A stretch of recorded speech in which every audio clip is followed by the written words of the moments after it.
So I'm using the Vespid II set for roughly a year around now, and I sold my Vespid original one set, if you will. So in this video I will break down what are my experiences, if it's worth it upgrading, what are the differences, and something that hadn't been talked about too much coming up. Hi guys, my name is Paul. I'm a German-based cinematographer, and this channel is all about filmmaking, gear reviews, but also DaVinci Resolve tutorials. So if that's something that you're interested in, consider subscribe. So as I've already said, in this video I will talk about my experience with the DZO Vespid II series. So I have them in PL mount. Before I used for about 2 or even 3 years the Vespid I set as my main set for all my productions. And just to give you a background of what I'm doing or what my company is doing, so we are mainly shooting commercials for brands in sports, but we also do corporate work a little bit in between, and we also do like narrative work. And I use the Vespids as our, so to say, daily driver that is always on to our cameras, no matter what production we have. And if we have something more narrative, something more story driven, then we also have the Blazer Remus anamorphics. So this is the set that we are going. So first of all, comparing the Vespid II to the Vespid I, just physical wise, and here that's the big difference. The Vespid IIs are much smaller, much more compact, which is something that I really like. They're also more lightweight, and in general that's definitely a plus because they're so compact and also lightweight, so you can easily travel with 5 lenses or something.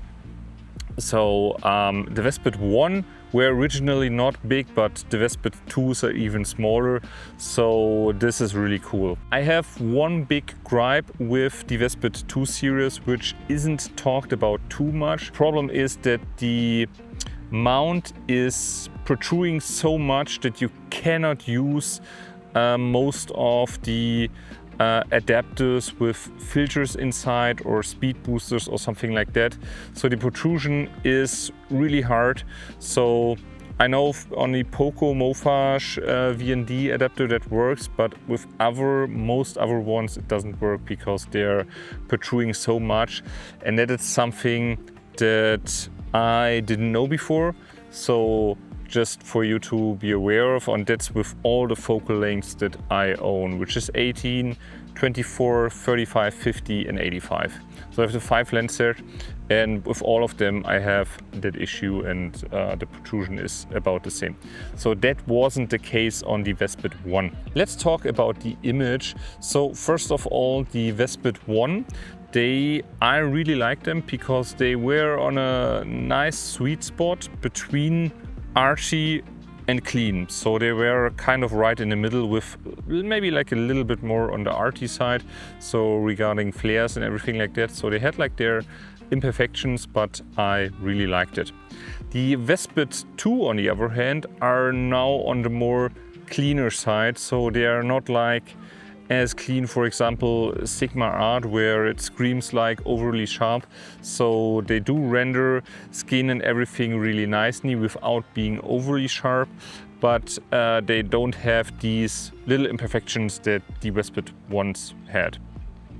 So first of all, what I'm meaning here is the flares are much more consistent on the Vespid ones, especially on the longer focal length, like 50 and 75.